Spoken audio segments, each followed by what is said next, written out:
Halo, bertemu lagi dengan saya Dimas Dwijaya Palguna, mahasiswa jurusan Teknik Mesin Universitas Udayana. Tujuan video ini dibuat adalah untuk memenuhi tugas mata kuliah proses produksi 1 dengan dosen pengampu Profesor Dr. Cokorda Gede Tirtanindya, ST, MT, dan sekaligus juga untuk mengedukasi terkait casting proses dan metal forming proses. Adapun buku yang saya gunakan sebagai referensi utama dalam video ini, yaitu berjudul Handbook of Manufacturing Process, How Products, Components, and Materials are Made, yang ditulis oleh James G. Brala. Pada video sebelumnya, kita sudah membahas mengenai sebagian besar casting proses. Jadi pada video ini, kita akan membahas lanjutan dari casting proses sebelumnya, yakni pengecoran investment atau proses lilin hilang dan pengecoran terus-menerus. Dan kita juga akan membahas mengenai metal forming process, yakni pada metode pembentukan panas dan hangat, operasi pengerjaan dingin utama, dan operasi pemotongan lembaran logam. Pengecoran investment atau proses lilin hilang, yakni proses pengecoran dengan pola yang terbuat dari lilin, plastik, atau merkuri beku, dan dilapisi dengan bahan tahan panas sebagai cetakan. Lilin, plastik, atau merkuri beku dicairkan ketika bahan cetakan mengeras dan meninggalkan rongga yang sesuai dengan bentuk bagian yang diinginkan. Kemudian cetakan dipanggang untuk menghilangkan semua sisa pola dan untuk menyatukan cetakan. Pengecoran investment mampu membuat produk dengan akurasi tinggi dan detail rumit, seperti bilah turbin, mesin jahit, suku cadang senapan, badan katup, soket kunci pas, dan roda gigi. Adapun variasi dari pengecoran investment yakni yang pertama metode flash dan yang kedua metode cangkang. Berikut ini merupakan proses pembuatan cetakan untuk metode flash. Yang pertama, lilin dilebur dan disuntikkan ke dalam cetakan logam untuk membentuk pola sekali pakai menggunakan injeksi. Kemudian, ini sejumlah pola dirangkai menjadi satu pada pohon dari lilin atau plastik yang sama sehingga sejumlah bagian dapat dicetak pada satu waktu. Pohon itu terdiri dari sprue pusat dan cabang runner yang dihubungkan pada pola individu. Selanjutnya, pohon dilapisi dengan mencelupkannya ke dalam bubur tahan api dan kemudian ditaburi dengan pasir tahan api dan kemudian dikeringkan secara menyeluruh. Selanjutnya, pohon itu dimasukkan ke dalam flax dan bahan investment dituangkan di sekitarnya. Meja kerja biasanya bergetar untuk menyelesaikan bahan investment dan mengeluarkan kantong udara. Bahan investment dibiarkan selama 6-8 jam. Kemudian labu dibalik dan dimasukkan ke dalam oven untuk melelehkan lilin atau plastik. Biasanya suhu sekitar 375 derajat Fahrenheit atau 190 derajat Celcius digunakan selama sekitar 12 jam. Selanjutnya, labu dipanaskan secara bertahap. Kemudian ditahan pada suhu sekitar 1800 derajat Fahrenheit atau 980 derajat Celcius selama sekitar 4 jam untuk melelehkan dan membakar lilin atau residu plastik dan untuk melebur bahan investment. Kemudian logam cair dituangkan ke dalam rongga cetakan. Logam mendingin dan mengeras. Ketika logam sudah dingin dan keras, check out terjadi. Pengecoran dalam bentuk pohon dikeluarkan dari flash dan bahan investment dipisahkan darinya. Kemudian pohon dihilangkan keraknya dengan perendaman selama 10-15 menit dalam campuran garam cair pada suhu 600 derajat Celcius. Segera diikuti dengan perendaman air dingin dan pembersihan serta penetralan. Kemudian bagian-bagiannya dipotong dari pohonnya.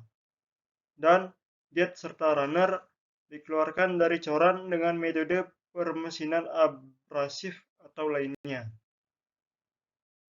Selanjutnya metode cangkang. Metode ini memiliki urutan yang sangat mirip dengan metode flex.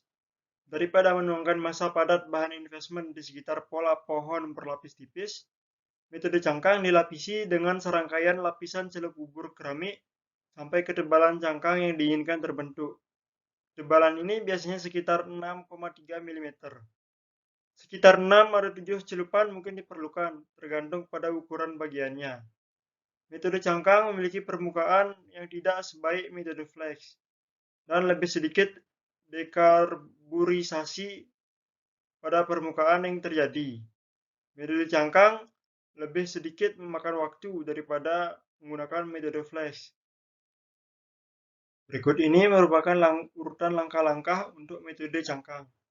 Yang pertama ada penyuntikan lilin, kemudian menghilangkan pola, kemudian perakitan membentuk pohon, selanjutnya pencelupan, kemudian plesteran, jadilah cetakan cangkang. Kemudian mengeluarkan lilin, pemanggangan cetakan, penuangan logam, knockout dan penyelesaian, dan jadilah hasil penuangan.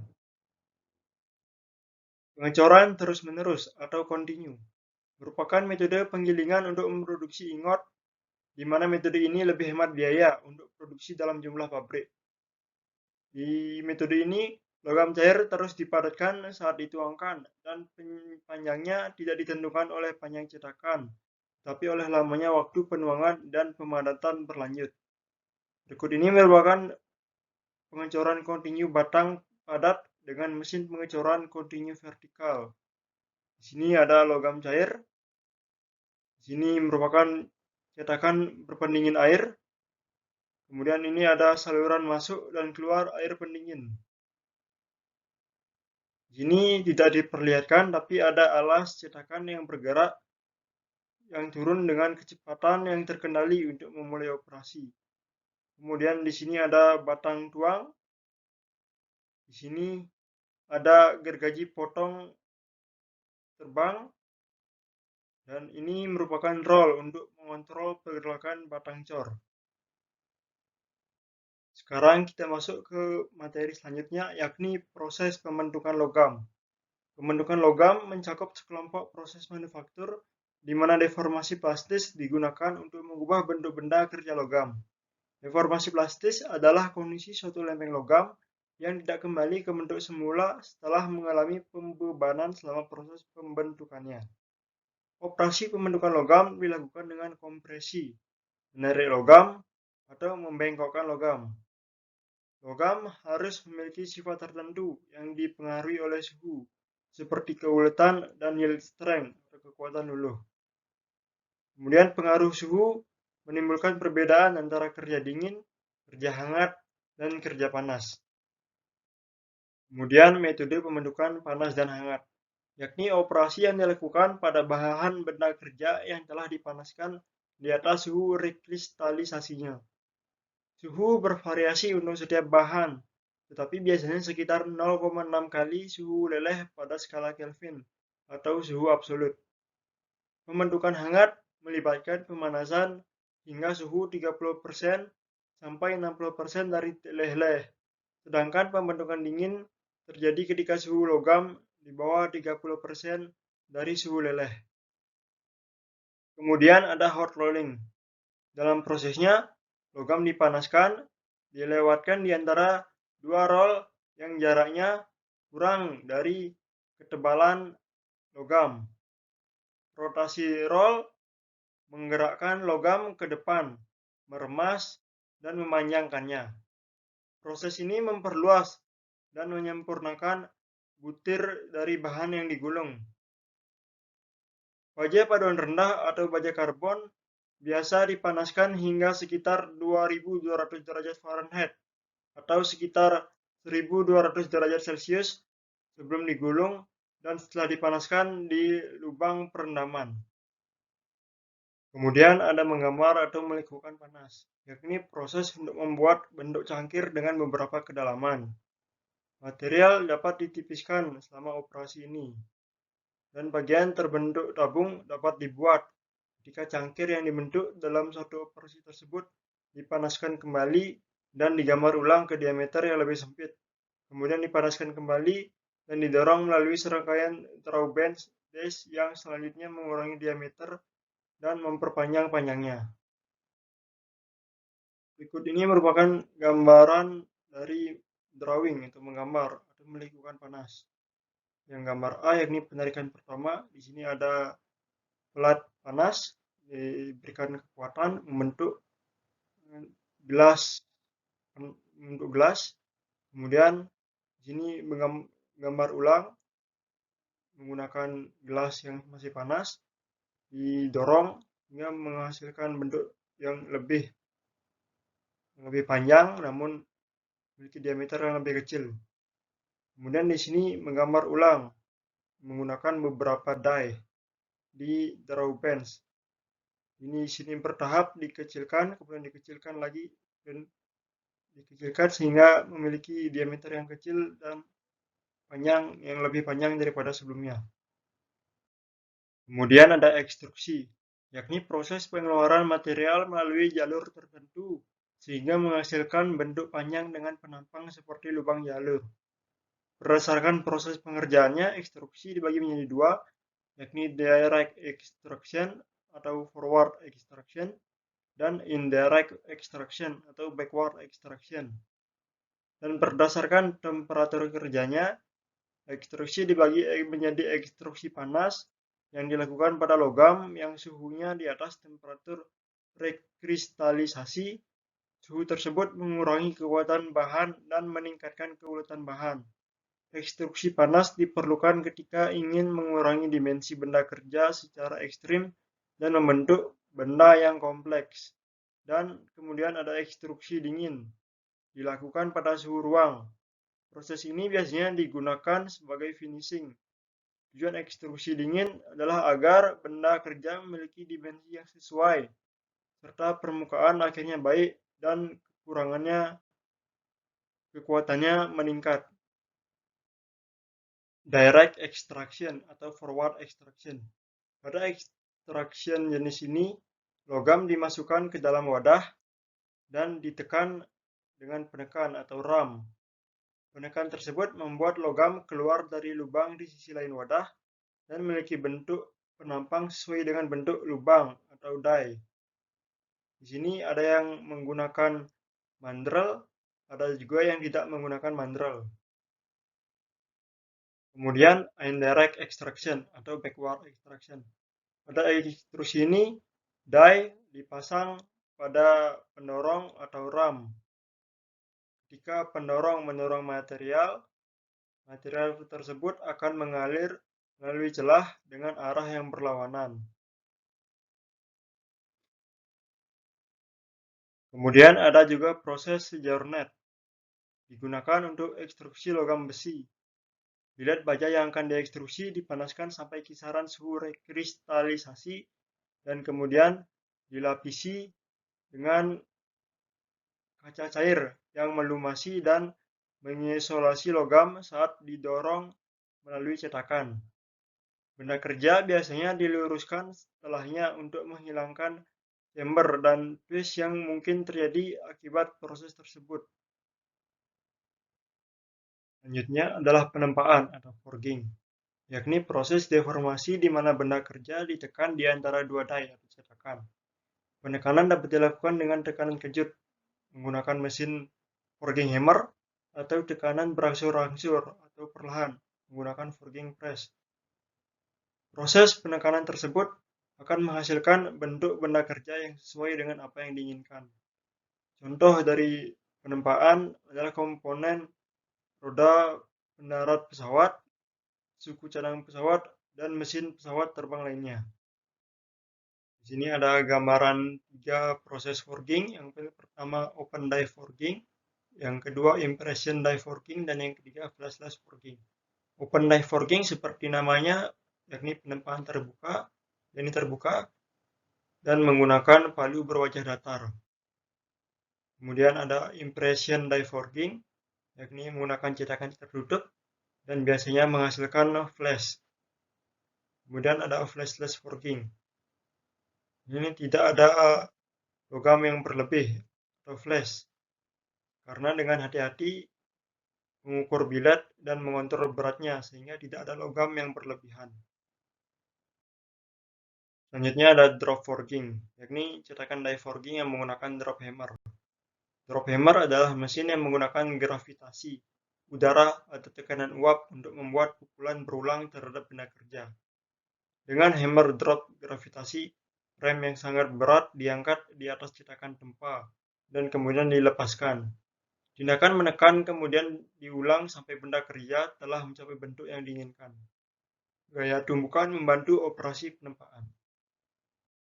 Selanjutnya, precision forging atau penempaan presisi, yakni proses closed die forging yang telah ditingkatkan teknologinya. Dibandingkan dengan closed die forging, precision forging mampu menghasilkan produk dengan geometri yang lebih kompleks dan kualitas dimensinya yang lebih baik. Precision forging juga bisa mengurangi produksi flash. Bahkan pada beberapa pengoperasian, precision forging mampu memproduksi produk tanpa flash. Precision forging memerlukan cetakan atau die khusus dan lebih kompleks. Juga memerlukan kontrol secara presisi terhadap volume dan bentuk bahan awal. Dan pemosisian bahan awal pada rongga cetakan harus akurat. Berikut ini merupakan gambaran precision forging yang memerlukan kontrol secara presisi terhadap volume dan bentuk bahan awal. Pemosian bahan awal pada rongga cetakan harus akurat. Berikut beberapa kelebihan precision forging. Yang pertama, hasil mendekati toleransi ukuran. Yang kedua, secara umum tidak memerlukan proses permesinan. Dan yang ketiga, bisa membuat produk yang tipis. Ada juga kelemahan dari precision forging. Yang pertama, gaya penempaan yang dibutuhkan tinggi. Kemudian cetakan yang digunakan rumit dan pelepasan produk hasil tempaan dari cetakan cukup rumit. Kemudian ada press forging, yakni penempaan hasil dari tindakan meremas lambat. Tindakan meremas ini menghasilkan deformasi yang lebih seragam di seluruh benda kerja, menghasilkan akurasi dimensi yang lebih besar dan lebih sedikit kebutuhan untuk draft dinding samping. Die mungkin perlu dipanaskan terlebih dahulu untuk mengurangi kehilangan panas dari billet dan untuk meningkatkan detail permukaan yang lebih halus. Pengepres yang digunakan untuk penempaan tekan biasanya hidrolik, dan proses ini paling cocok untuk bentuk yang lebih kompleks. Selanjutnya ada option forging atau heading, yakni merupakan proses penempaan yang dilakukan untuk memperbesar luas penampang sebuah batang silinder atau kawat. Pembesaran luas penampang biasanya dilakukan pada bagian ujung benda kerja, dan berdasarkan suhu pengerjaannya, heading dapat dilakukan pada 3 jenis kondisi. Heading dapat dilakukan pada kondisi dingin, hangat, maupun panas. Berikut merupakan contoh proses offset forging. Yang pertama pembentukan terjadi pada punch dan cetakan. Pada gambar kedua, pembentukan terjadi pada cetakan saja. Dan pada gambar ketiga, pembentukan terjadi pada punch saja. Selanjutnya ada roll forging, merupakan proses pembentukan bahan yang digunakan untuk mengurangi dimensi penampang benda kerja silindris atau persegi. Di sini seperti pada gambar, di sini ukuran lebih besar dan setelah roll forging ukurannya menjadi lebih kecil. Dan pengurangan dimensi penampang dilakukan dengan melewatkan benda kerja melalui satu set roll yang berlawanan atau berpasangan. Roll tersebut biasanya memiliki alur yang terbentuk sesuai bentuk benda akhir yang diharapkan. Proses roll forging dapat digolongkan sebagai proses penempaan forging maupun proses pengerolan atau rolling. Akan tetapi secara umum, roll forging diklasifikasikan sebagai proses penempaan meskipun menggunakan roll. Hal tersebut karena roll pada roll forging tidak berputar terus-menerus, namun hanya berputar di bagian-bagian tertentu pada benda kerja sesuai perubahan bentuk yang diinginkan. Kemudian ada isothermal forging, yakni Proses penempaan di mana cetakan juga ikut dipanaskan sehingga mencapai suhu yang sama dengan suhu benda kerja. Karena cetakannya panas, maka kemampuan benda kerja untuk berubah bentuk tetap terjaga selama proses penempaan. Dan itu suhu yang tinggi juga menyebabkan gaya penempaan menjadi rendah dan laju material di dalam rongga cetakan menjadi lebih meningkat. Isothermal forging mampu menghasilkan produk tempa dengan bentuk yang kompleks dan memiliki akurasi ukuran yang baik. Karena cetakan dan benda kerja yang digunakan sama-sama panas, jenis material cetakan harus diperhatikan. Isothermal forging terkadang dilakukan di ruang vakum. Hal tersebut perlu dilakukan untuk mencegah terjadinya oksidasi yang cepat pada bahan cetakan. Tahap swagging, yakni proses penempaan pada silinder berlubang yang dilakukan untuk mengurangi diameter atau ketebalan silinder tersebut. Top swagging dapat digunakan untuk mengurangi diameter pipa dan membuat barel dengan alur spiral pada senjata api. Proses top swagging dapat dilakukan dengan atau tanpa mandrel. Mandrel dapat dirancang polos maupun beralur memanjang. Mandrel yang beralur digunakan untuk membentuk geometri-geometri unik di dalam silinder. Pada silinder berdiameter kecil, kawat berkekuatan tinggi dapat digunakan sebagai mandrel.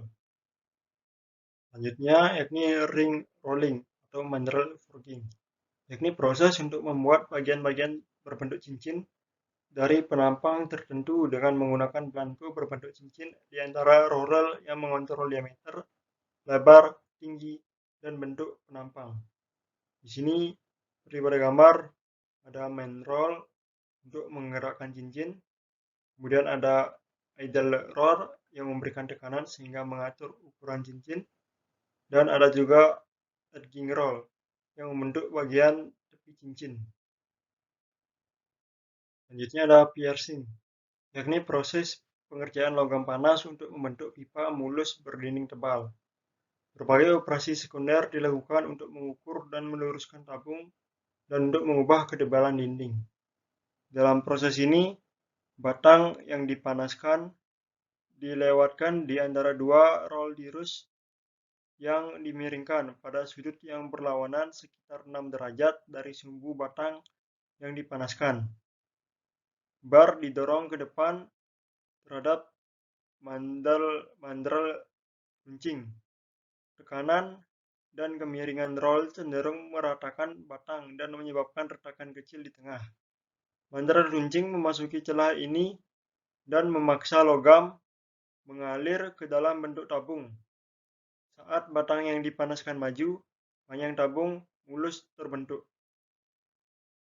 Selanjutnya ada pengelasan pipa, di mana melibatkan pembuatan pipa dari strip yang dipanaskan, atau disebut scalp dalam proses ini, dengan menggulung membentuknya menjadi bentuk silinder dan menekan tepi yang dipanaskan bersama-sama dengan kekuatan yang cukup, sehingga mereka menyatu bersama untuk membentuk lasbar. Operasi juga dapat dilakukan dengan menarik scalp melalui die silinder yang meruncing. Scalp juga bisa dibentuk roll sehingga ujung-ujungnya tumpang tindih dan membentuk sambungan pangkuan. Gulungan memaksa bahan yang tumpang tindih terhadap mandrel internal di mana ia menyatu bersama. Selanjutnya hot spinning, yakni proses membentukkan logam panas secara plastis dari bentuk datar dengan ukuran tertentu menjadi bentuk yang sesuai dengan dies dengan cara memutar benda kerja dan memberikan tekanan secara lokal pada sisi benda kerja seperti pada gambar berikut. Selanjutnya ada pembentukan creep, bergantung pada sifat beberapa logam untuk mengalir dengan kecepatan lambat saat diberi tekanan dan dipanaskan. Proses ini digunakan dalam industri kedirgantaraan untuk komponen besar dan tipis yang membutuhkan kontur dangkal. Bahan lembaran aluminium dijepit di fixture. Kemudian perlengkapan dengan bagian yang dijepit ditempatkan dalam oven selama beberapa jam, biasanya antara 4 dan 8 jam. Alternatifnya adalah memasuk panas langsung ke perlengkapan. Lembaran logam secara bertahap mengambil bentuk perkakas tanpa tekanan internal yang signifikan dan mempertahankan bentuknya setelah siklus selesai. Selanjutnya, operasi pengerjaan dingin utama. Yang pertama adalah cold rolling, yakni proses umum dalam produksi lembaran, strip, batang, dan bentuk batang baja dan bahan lainnya. Hal ini mirip dengan penggulungan panas, kecuali bahwa logam berada pada suhu kamar.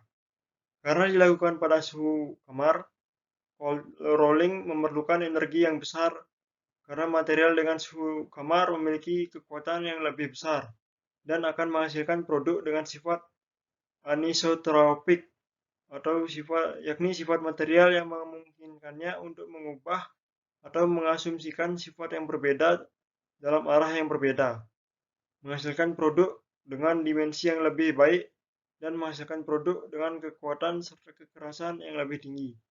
Selanjutnya ada cold drawing, meningkatkan permukaan akhir dan akurasi dimensi bahan yang diproses serta mengurangi dimensi penampang dan kadang-kadang sedikit mengubah bentuknya.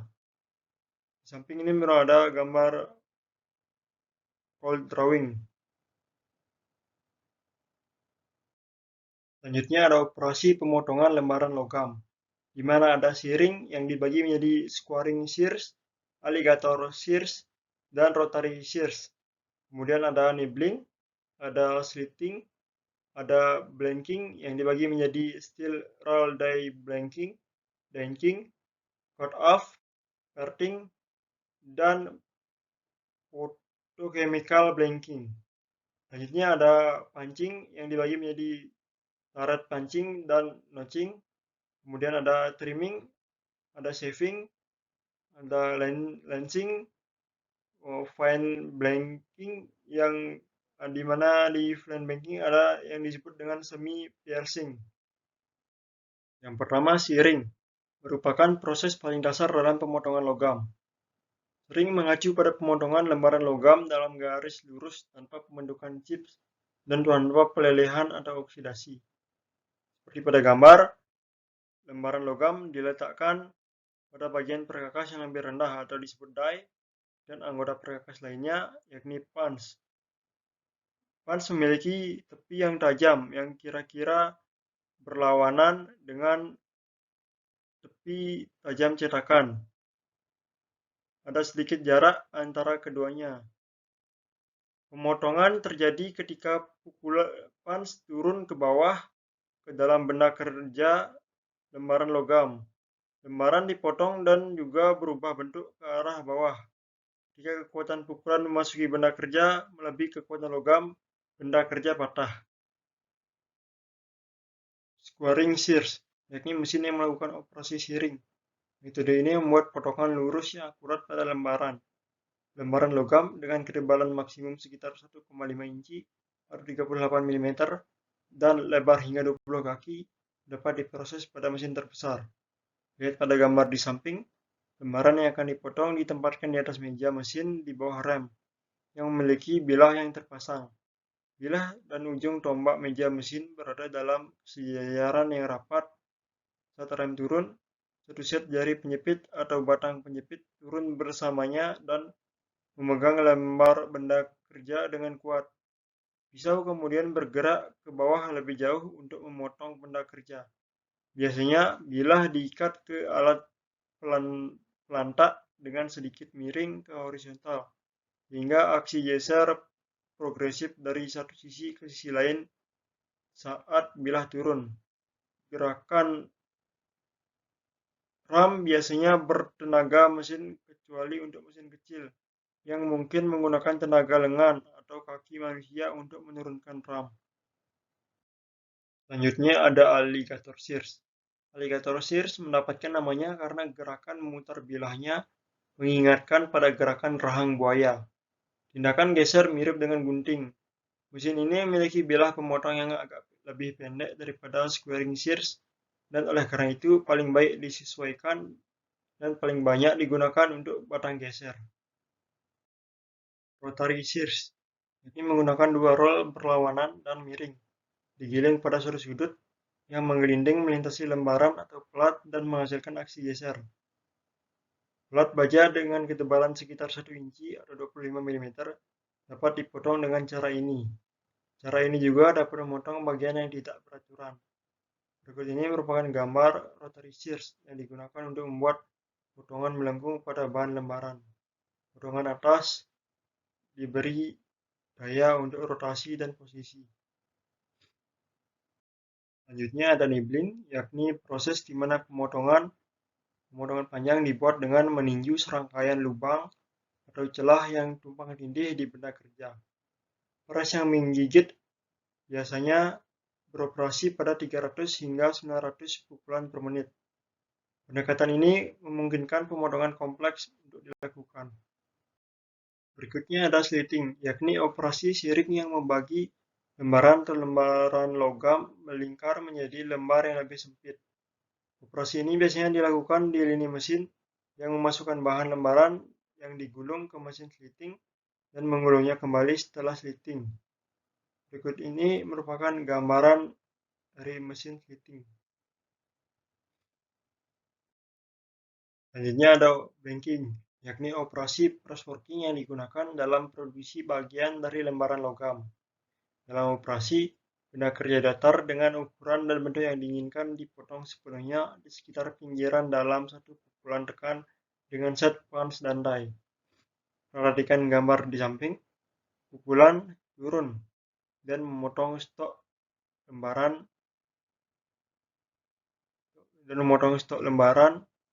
untuk memisahkan yang kosong dari lembaran, meninggalkan stok seluruhnya di sekitar benda yang kosong.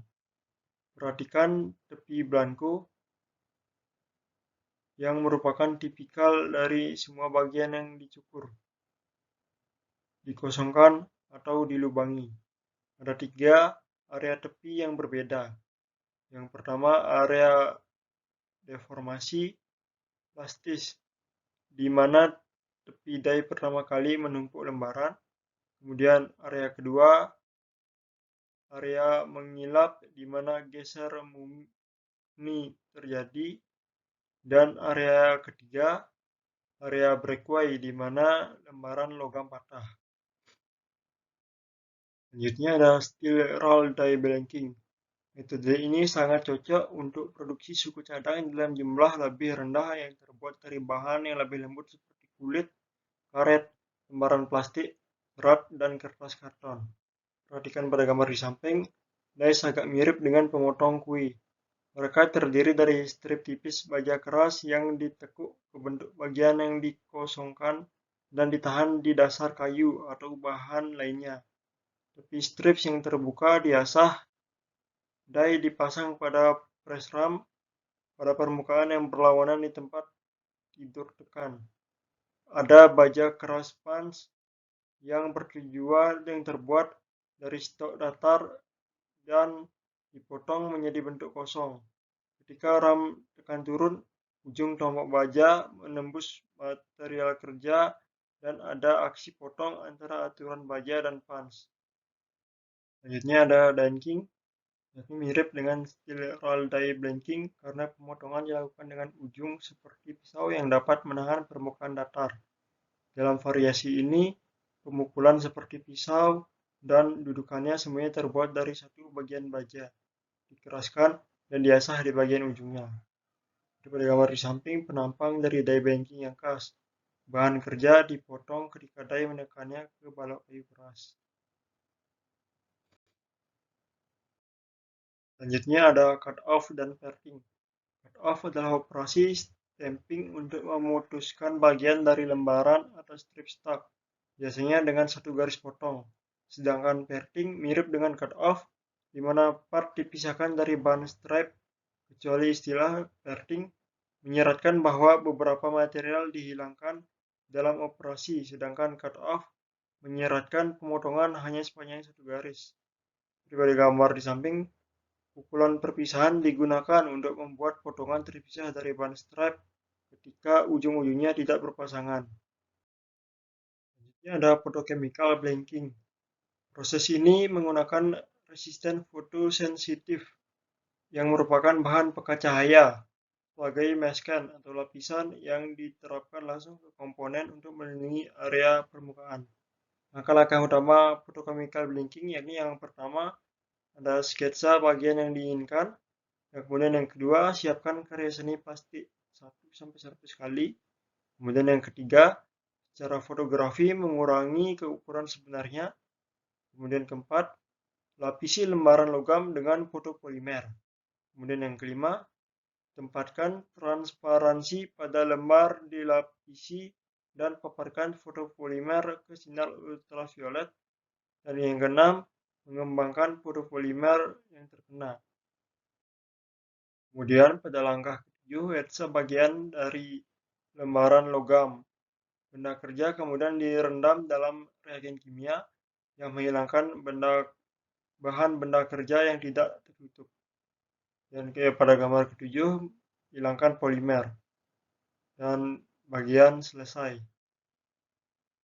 Selanjutnya ada pancing, sering disebut piercing, adalah operasi patchworking yang digunakan untuk menghasilkan lubang pada bahan lembaran. Operasi ini merupakan variasi dari blanking. Lubang yang dilubangi bisa bentuk lingkaran atau bentuk lainnya sesuai dengan bentuk pukulan dan bukaan cetakan yang cocok. Turret pancing dilakukan pada mesin yang memiliki dua kabel pengindeksan yang disinkronkan, satu berisi pukulan dan yang lainnya berisi cetakan yang cocok. Mesin memiliki meja terapung bebas tempat benda kerja dipasang.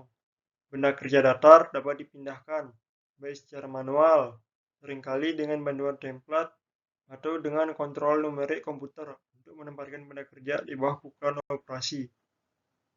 Peralatan ini digunakan untuk benda kerja yang terlalu besar untuk dilubangi dengan satu set cetakan.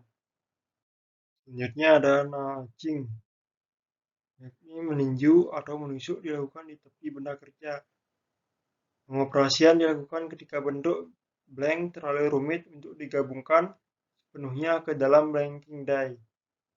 Seperti pada gambar, strip logam dengan berbagai notch dibuat untuk memberikan bentuk benda kerja yang diinginkan atau untuk memfasilitasi operasi pembengkokan atau pembentukan berikutnya. Selanjutnya ada trimming, yakni operasi stamping yang digunakan untuk menghilangkan material yang tidak diinginkan yang terjadi sebagai akibat dari beberapa proses lain seperti casting, forging, forming, atau deep drawing. Pengoperasiannya mirip dengan blanking, kecuali bahwa benda kerja adalah bagian setengah jadi, bukan bagian datar dari stok lembaran, dan cetakan pemangkas dibentuk untuk menampung bentuk bagian tersebut.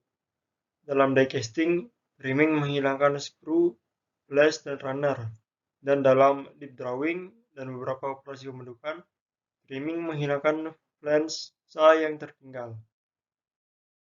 Selanjutnya ada shaving, yakni operasi sekunder yang dilakukan pada benda kerja lembaran logam setelah pengosongan atau penusukan. Tujuannya adalah untuk memperhalus tepian atau dimensi blanko. Selanjutnya ada lensing, yakni operasi lembaran logam yang membuat celah atau potongan yang tidak cukup panjang untuk menghasilkan bagian yang terpisah. Tidak ada scrap yang dihasilkan karena potongan tidak membentang dari ujung ke ujung. Tujuan biasanya adalah untuk memfasilitasi operasi pembentukan berikutnya pada benda kerja yang memberikan material mengalir lebih mudah. Seperti pada gambar benda kerja dengan potongan lancing dan satu operasi pembengkokan. Selanjutnya ada fan blanking, yakni metode untuk menghasilkan tepi yang halus dan fitur lain yang ditingkatkan pada bagian logam yang dicap. Fan blanking digunakan dalam pembuatan bagian presisi yang mungkin memerlukan permesinan atau operasi sekunder lainnya setelah blanking, dan untuk membuat bagian yang mungkin tidak dapat dilakukan dengan metode stamping konvensional. Berikut ini merupakan perbandingan fan blanking dengan blanking konvensional. Seperti yang terlihat, fan blanking memiliki gaya pada setiap sisinya, sedangkan konvensional blanking hanya memiliki satu sumber gaya. Dan pada perbandingan permukaan tepi yang dihasilkan oleh blanking konvensional yang sebelah kiri dan fan blanking sebelah kanan, terlihat bahwa hasil dari fan blanking terlihat lebih mulus dan halus. Nah, kemudian ada semi piercing, yakni menusuk dengan pukulan-pukulan yang dipersingkat sehingga bagian yang seharusnya dilepas dari bagian tersebut diimbangi daripada dipotong. Jika dilakukan dengan benar, tidak ada patah pada logam benda kerja. Berikut merupakan contoh hasil semi piercing di lembaran logam. Sekian dari saya. Bila ada kesalahan dalam bertutur kata, saya mohon untuk dimaafkan. Dan jika ada kesalahan atau kekeliruan dalam menyampaikan materi, saya mohon untuk dikoreksi. Terima kasih.